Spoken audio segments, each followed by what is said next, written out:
their German Shepherd dog, all of them tonight mysteriously dead. 95-year-old Gene Hackman, his 65-year-old wife, a classical pianist, their German Shepherd, all of them found dead in the same house. And the timeline of how it happened is more haunting than any movie he ever made.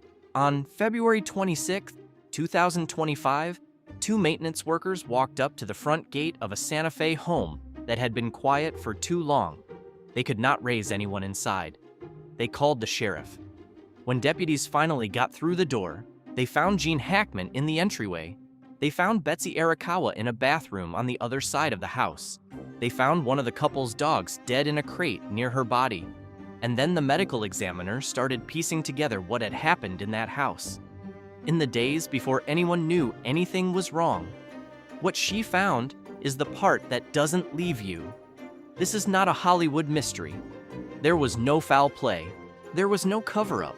The truth of what happened inside that house is on the public record, and it is, in its own quiet way, more devastating than any conspiracy you've ever been told. This is what actually happened to Gene Hackman, the man who walked away.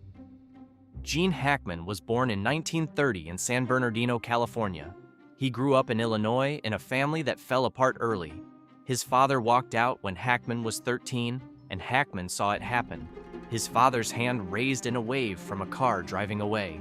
He told that story for the rest of his life as the moment he understood how thin the wire is between the life you have and the life that gets taken from you. He joined the Marines at 16, lying about his age. He drifted through radio jobs, news jobs, odd jobs. He didn't start acting seriously until he was past 30, an age when most actors have either made it or given up. He was told more than once that he didn't have the face for it. He was told he was too ordinary. And then he became one of the most important American actors of his generation. 2 Academy Awards, The French Connection, Unforgiven, The Conversation, Hoosiers, The Royal Tenenbaums, Mississippi Burning. He worked with Coppola, Eastwood, Scorsese, Penn, Anderson. He was the kind of actor who could disappear into a role so completely that you forgot you were watching a movie star at all. He was a craftsman. He never seemed to be performing. He just seemed to be there. And then, in 2004, at the age of 74, he stopped. There was no farewell tour, no final interview circuit. He had filmed a small comedy called Welcome to Mooseport, and when it was finished, he simply did not take another job. Not the next year, not the year after that. He moved with his wife Betsy Arakawa to Santa Fe, New Mexico, into a house tucked into the Pinon and Juniper Hills above the city, and he closed the door on the life that had made him famous. He did not close it because he was hiding anything. He closed it because he was done. The life nobody saw. The Santa Fe years are the part the public never really got to see, and they are the part that matters most for understanding what happened in February. Hackman painted. He was good. Not famous actor with a hobby good. Actually good. Friends in town described tropical landscapes, river scenes, a triptych of a woman watching a South Pacific sunset that he made by hanging real tropical leaves from wires in his studio so he could paint from life. He once paid a friend back for 2 years of egg deliveries with one of his paintings, and when the friend tried to refuse it, Hackman insisted. He wrote novels, 3 of them, historical fiction, co-authored with an underwater archaeologist named Daniel Lenihan, who became one of his closest friends. He rode his bike around the neighborhood. He took Pilates classes at a local studio. He ate at the same restaurants. He served on a committee at the Georgia O'Keeffe Museum. The people in Santa Fe who knew him described him almost identically every time they were asked. A regular guy, low-key, funny. He had stories about Hollywood, but he didn't lead with them. He didn't want to be Gene Hackman, the movie star. He wanted to be Gene, the guy who lived up the hill and was married to Betsy. Betsy Arakawa was 30 years younger than him, a classical pianist born in Hawaii, trained in Los Angeles. She was the person who managed his life, the person he came home to, the person his friends described as inseparable from him in every way that mattered. They were married for 33 years. They had 3 dogs. They had built something together in that house that very few people were ever invited inside. And then he started slowing down. The last few years were quieter. The bike rides stopped. He became, according to friends, essentially homebound. He was 95 years old, and his body was doing what bodies do at 95. He had a pacemaker. He had heart disease that had already led to multiple surgeries and prior heart attacks. His kidneys were failing from decades of high blood pressure, and his mind was leaving him. Gene Hackman, in the last year of his life, was in advanced Alzheimer's. This is the detail that changes the entire shape of what happened next. And nobody covering this story really sat with it the way it deserves to be sat with. What actually happened in that house? The medical examiner reconstructed the timeline carefully. This is what they were able to determine. On February 11th, 2025, Betsy Arakawa was alive and active. She exchanged emails with her massage therapist that morning at around 11:20 a.m. In the afternoon, she went out. She stopped at a Sprouts Farmers Market between 3:30 and 4:15. She went to a CVS pharmacy around 4:20. She stopped at a local pet food store at 4:54. She drove back into her subdivision around 5:15 in the evening. That is the last time anyone saw Betsy Arakawa alive. In the days before, her computer search history showed her looking up flu-like symptoms, headaches, dizziness, breathing techniques. She was researching what might be wrong with her. She did not know. What she had was hantavirus pulmonary syndrome. It is a rare, rodent-borne illness, contracted from exposure to deer mouse droppings. It is found throughout the American Southwest. The strain in New Mexico has a mortality rate between 38 and 50%. An environmental assessment of the Hackman property, conducted later, found rodent feces in several of the outbuildings. Mice are common in those hills. Most people who live there never get sick. Betsy Arakawa did. The disease moves fast. By the time the breathing problems hit, it is often already too late. Sometime after 5:15 p.m. on February 11th, after she came home from her errands, Betsy Arakawa died in the bathroom of her own house. Gene Hackman was in the house with her. But Gene Hackman, at 95, in advanced Alzheimer's disease, did not understand what had happened. The medical examiner said this directly in the press conference. He was, in her words, in such an advanced state of Alzheimer's that he was quite possibly not aware that she was deceased. Sit with that for a second. His wife of 33 years, the person who managed his life, the person who took care of him, the person who was the bridge between him and the world, had collapsed in their bathroom. And the man she had spent the last decade caring for was no longer cognitively capable of understanding what had happened or what to do about it, or even in any reliable way that anything was wrong at all. He had a pacemaker. The pacemaker kept recording his heart activity for another 7 days. Based on that recording, the medical examiner concluded that Gene Hackman probably died around February 18th, about a week after Betsy. He had no food in his system at the time of death. He was not dehydrated, but he had not been eating. His heart, after 95 years and multiple prior heart attacks, simply gave out. For 7 days, in a house in the Santa Fe Hills, a 95-year-old man with advanced Alzheimer's was alone with the body of his wife and 3 dogs, 2 of which survived and 1 of which did not. The dog that died was a German Shepherd, found dead in a crate in a closet near Betsy's body. A state veterinary lab determined the cause was dehydration and starvation. The other 2 dogs were found alive. He had been her caregiver. She had also been his. And when she went, the entire structure of his daily life went with her. He could not call anyone. He probably could not have explained what had happened if he had. He moved through the house. The body camera footage from the deputies who eventually entered showed nothing disturbed, no signs of forced entry, no struggle, the couple's art collection still on the walls. One of the surviving dogs was found in the bathroom near Betsy. Sitting there, the deputy on the body camera footage described it simply.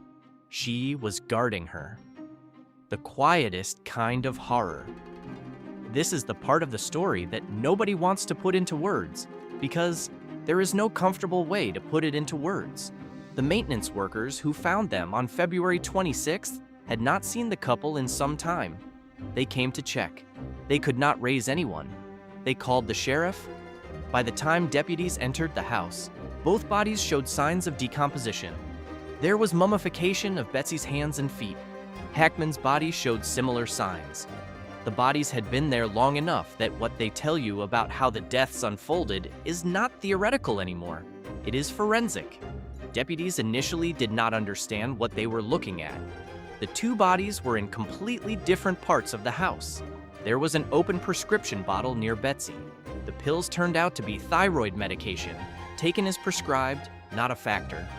There were 5 gas safety concerns flagged at the property by the New Mexico Gas Company, but neither person had carbon monoxide in their system. The early speculation about a leak, about poisoning, about foul play, all of it dissolved as the medical evidence came in. What was left, when all the dramatic explanations were ruled out, was something quieter and harder. A woman who got sick and didn't know what was wrong with her. A husband who was no longer cognitively present enough to help her or to understand when she stopped being there. A house that ran on the rhythms the two of them had built together for 33 years, and when one of those rhythms stopped, the whole thing went silent. If you have ever cared for a parent with Alzheimer's, you already understand what this story is. You understand the way the disease takes a person in pieces, slowly, and how the pieces it takes first are often the ones you don't notice are gone until something happens that requires them. You understand how a long marriage can quietly become a system of compensation where each person fills in the gaps the other person can no longer fill in for themselves. And you understand what happens to that system when one of the two people inside it suddenly isn't there anymore. Gene Hackman did not die alone in any spiritual sense. He died in his own home, in the place he had chosen, surrounded by his own paintings and his wife's piano and the dogs they had raised together. But the last week of his life was a kind of solitude that is hard to describe to anyone who has not seen Alzheimer's up close. He was there and he was not there. He was alive, and the world he had built had already ended. The life he protected here is the part that the more sensational versions of this story get exactly wrong. Gene Hackman did not retreat into the New Mexico desert because he was hiding something. He retreated because he had genuinely had enough.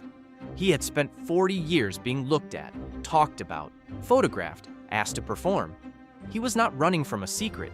He was walking toward a life, a real one, with a real wife, in a real town, with real friends who knew him as Gene and not as Hackman. The fortress framing, the secret society framing, the buried vault framing, all of that is the version of his life that exists for people who could not accept that a famous man might simply have wanted, for the last 20 years of his life, to paint and ride his bike and write novels with his friend, the underwater archaeologist, and have dinner with his wife. The mystery people want there to be in his retirement is the mystery of celebrity itself. The inability to believe that someone who could have stayed famous would willingly choose not to. He chose not to. That was the whole secret. There was no other one. The estate has fought, since the deaths, to keep the body camera footage and the photographs and the investigation records out of public circulation. The court eventually allowed release with the bodies blocked from view, but the family argued correctly that two people who spent the last 20 years of their lives carefully protecting their privacy should not have that privacy broken open in death. The lawyer for the estate put it simply: they had taken great pains to stay out of the public light. The right to control how they were seen should extend past the moment they stopped being able to control it themselves. You can decide for yourself whether you agree with that, but it tells you something about the life they actually lived, that even now, with everything publicly known, the picture you can put together is mostly negative space. What they didn't do, where they didn't go, who they didn't talk to. The shape of their privacy is almost the only shape you can see clearly. What this story is about. Gene Hackman was one of the great American actors. The films he made will outlast him by 100 years and probably longer. The conversation alone is the kind of work that gets reassessed every generation and continues to grow in stature. He was, by any reasonable measure, a man who had earned the right to be remembered for his work. But the way he died, and the way the media has tried to fit it into the templates it already has, says something about us, not about him. The truth is that an old man with a failing body and a failing mind lost his wife to a rare illness, and then, because he no longer had the cognitive capacity to understand that he had lost her, slowly stopped eating, and his 95-year-old heart, after a lifetime of damage, finally gave out about a week later. There is no conspiracy in that. There is no hidden chamber. There is no buried secret. There is only the very old, very common shape of how people die when they have spent a lifetime depending on the person they love, and the person they loved goes first. What is haunting about this story is not what was hidden, it is what was true. That is the version worth telling. Not because it is dramatic, but because it is real. Because the man who spent 40 years giving us some of the most carefully observed performances in American film deserves, at the end, to have his actual death observed carefully too. Not flattened into a thriller plot, not turned into a mystery he never lived, just looked at the way he would have looked at a character in one of his own films. Honestly, without sentiment, without invention. He walked away from Hollywood in 2004 because he was finished with it. He spent the next 20 years building a life that was nobody's business but his own. He died in that life, in that house, with his wife already gone, in a way that nobody who has watched a parent fade from Alzheimer's would call mysterious, only sad in a way that is hard to put into words. The dog was guarding her. That is the line from the body camera footage that I keep coming back to. One of the surviving dogs, sitting in the bathroom near her body, in a house where the only other living person was no longer cognitively able to call for help. That image is the whole story. The loyalty that outlasts comprehension, the waiting that doesn't end when the person being waited for is gone. That is the real Hackman story. Not a vault, not a wall, not a secret, a long marriage, a small illness that turned out to be the wrong one, a man who could no longer understand what had happened in his own house, and a dog that stayed. If you want stories that get the actual facts right, the way the people in them deserve, subscribe. We do this kind of careful work because the truth is almost always more interesting than the invented version, and the people who live these lives deserve to be remembered for what actually happened to them, not for what makes a better thumbnail. Rest in peace, Gene. Rest in peace, Betsy. The dogs that survived are home with family. Some stories do not need to be made stranger than they are to be worth telling.